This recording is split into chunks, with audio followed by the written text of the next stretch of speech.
রেস্টুরেন্টে যাওয়ার প্রয়োজন আর হবে না। ঘরে বসে উপভোগ করুন সিউলের ফ্লেভার। মিষ্টি, ঝাল আর সসের ঝলক একসাথে, যেমন স্বাদ তেমন ঝাঁজ তেমন ঘ্রাণ। এতটাই মজার যে একবার খাবে সে দ্বিতীয়বার খাবার জন্য পাগল হয়ে যাবে। চলুন বানিয়ে ফেলি অসাধারণ Seoul style Korean chicken wing.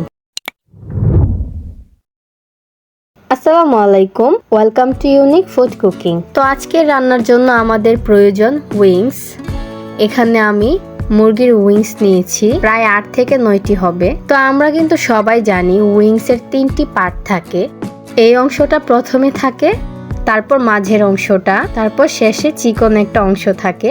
আমি কিন্তু এখানে সবগুলো অংশই 3 ভাগে ভাগ করে নিয়ে নিয়েছি, কোনোটাই ফালাবো না, কারণ আমার কাছে সবগুলোই ভালো লাগে। তো এই পর্যায়ে আমি 1 টেবিল চামচ সাদা ভিনেগার দিয়ে দিচ্ছি, যেন এক্সট্রা কোনো ফ্লেভার না থাকে, এবং খুব ভালো করে ভিনেগারের সঙ্গে উইংস গুলো মাখিয়ে নিচ্ছি, যেন এক্সট্রা কোনো রকম ব্যাড স্মেল না থাকে। যদি থাকে সেটা চলে যাবে। এবং ভালোভাবে মাখিয়ে আমি 10 থেকে 15 মিনিটের জন্য এভাবেই রেস্টে রেখে দিব। তারপর ভালোভাবে পরিষ্কার ঠান্ডা পানি দিয়ে ধুয়ে উইংস গুলো ছেঁকে নিচ্ছি।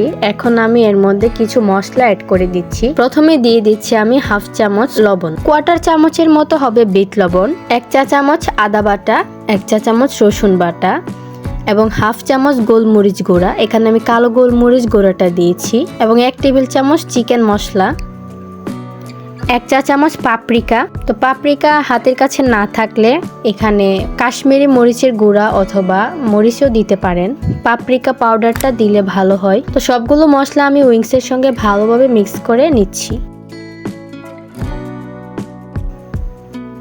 উইংসগুলো ভালোভাবে মাখানো হয়ে গেলে আমি আধা ঘন্টার জন্য এভাবে রেস্টে রেখে দিব, যেন প্রপারলি মশলাগুলো উইংসের ভিতরে ঢুকতে পারে। ততক্ষণে আরেকটি পাত্রে 1 কাপ ময়দা, 1/2 চামচ বেকিং পাউডার এবং 1/2 কাপ কর্নফ্লাওয়ার দিয়ে দিচ্ছি। স্বাদ মতো লবণ দিয়ে দিচ্ছি, 1/4 চামচের মতো। লবণটা এখানে বেশি দেওয়া যাবে না, কারণ পরবর্তীতে অনেকগুলো সসের ব্যবহার হবে, তাই লবণটা কিন্তু বুঝে শুনে দিয়ে দিতে হবে। এবার আমি সবগুলো উপকরণ ভালোভাবে মিক্স করে নিচ্ছি। সবগুলো শুকনো উপকরণ ভালোভাবে মিক্স করা হয়ে গেলে এখানে আমি ম্যারিনেট করা যেই উইংস গুলো রেখেছিলাম ওখান থেকে 1 পিস করে চেপে চেপে ময়দার সঙ্গে ভালোভাবে কুট করে নিচ্ছি। এখানে কোনো রকম চিকেন ফ্রাইয়ের মতো 2 লেয়ার 3 লেয়ার এরকম কোটিং করতে হবে না, কোনোভাবে একটি লেয়ার দিলেই হবে। ঠিক সেম ভাবে আমি আরেকটি উইংস কুটিং করে দেখাচ্ছি। এরকম চেপে চেপে ময়দার সঙ্গে কুটিং করতে হবে। আর হ্যাঁ, কর্নফ্লাওয়ারটা অবশ্যই দিতে হবে। কর্নফ্লাওয়ারটা দিলে উইংসগুলো অনেকটা ক্রিস্পি ক্রিস্পি ভাব থাকে উইংসের মধ্যে, খেতে ভালো লাগে। অবশ্যই কর্নফ্লাওয়ারটা অ্যাড করবেন। ময়দার সঙ্গে উইংসটা ভালোভাবে কুট করে শেষ পর্যায়ে ভালোভাবে ময়দাটা ঝেড়ে নিতে হবে, যেন এক্সট্রা ময়দাটা উইংসের গায়ে লেগে না থাকে, ঝরে পড়ে যায়। এভাবে আমি সবগুলো উইংস ময়দার সঙ্গে কুটিং করে নিচ্ছি। এই পর্যায়ে একটি পাত্র গরম করে তার মধ্যে পর্যাপ্ত পরিমাণ সয়াবিন তেল দিয়ে দিব। তেলটা যখন গরম হয়ে আসবে ওই পর্যায়ে সবগুলো উইংস একে একে দিয়ে দিচ্ছি এবং চুলার আঁচটা অবশ্যই মিডিয়ামে রাখবো। মনে রাখবেন উইংসগুলো কিন্তু সঙ্গে সঙ্গে নাড়ানো যাবে না। যখন এক পাশের ময়দার অংশটা একটু শক্ত শক্ত হয়ে আসবে ওই পর্যায়ে নেড়ে চেড়ে উল্টিয়ে পাল্টিয়ে নিতে হবে। সঙ্গে সঙ্গে নাড়া দিলে উইংসের গা থেকে ময়দার কোটিংটা কিন্তু ছেড়ে ছেড়ে আসবে। অবশ্যই একটু সময় নিয়ে ধৈর্য সহকারে মিডিয়াম আঁচে উইংসগুলো ভেজে নিতে হবে।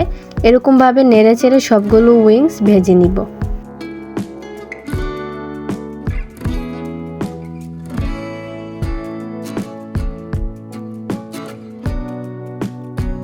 যখন এরকম সুন্দর একটা কালার চলে আসবে ওই পর্যায়ে সবগুলো উইংস আমি তুলে নিচ্ছি এবং উইংসের আরেকটা ব্যাচ এভাবে ভেজে নিচ্ছি।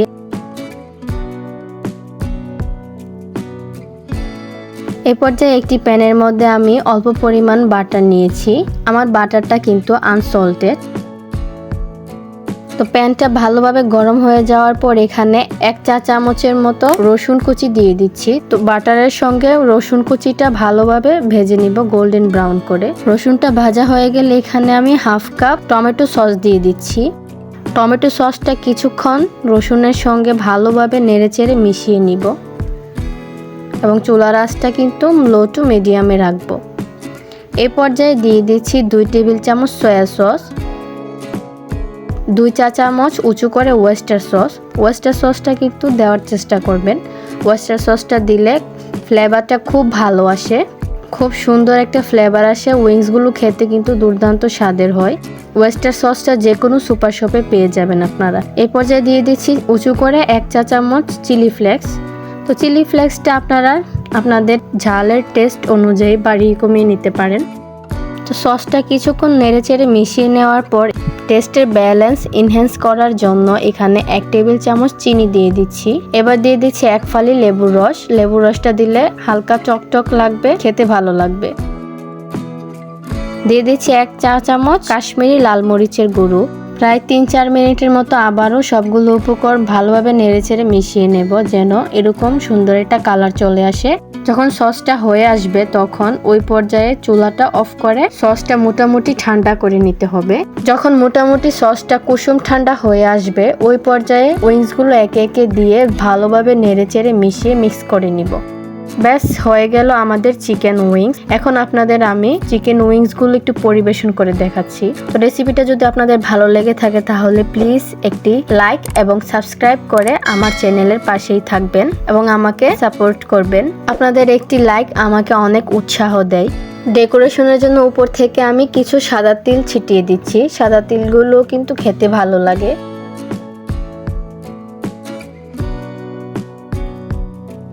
তারপর দিয়ে দিচ্ছি কিছু ধনেপাতা কুচি। ধনেপাতা কুচি দিলে দেখতে যেমন ভালো লাগে, খেতেও কিন্তু বেশ ভালো লাগে। এই সিউল উইংস গুলো এতটাই মজার হয় যে একবার খাবেন এর ফ্যান হয়ে যাবেন খাবার জন্য। উইংস গুলো দেখতে যেমন সুন্দর, খেতে তার চেয়ে ডাবল মজার হয়ে থাকে। বিকেলে আপনার প্রিয় মানুষকে এরকম সিউল উইংস বানিয়ে সারপ্রাইজ দিতে পারেন এবং তাদের কাছ থেকে খুব ভালো ভালো প্রশংসা পেতে পারেন। আমার এই রেসিপিটা ফলো করে বাড়িতে অবশ্যই ট্রাই করবেন, দেখবেন সবাই খুবই প্রশংসা তো করছেই, সঙ্গে সঙ্গে আপনার রেসিপি বানানোর আবদারও বেড়ে যাবে যে আরেকবার আমাকে বানিয়ে খাওয়াবেন। আজকের মতো এই পর্যন্তই, দেখা হচ্ছে অন্য কোনো ভিডিওতে। আশা করি আপনারা সবাই ভালো থাকবেন, সুস্থ থাকবেন। আল্লাহ হাফেজ।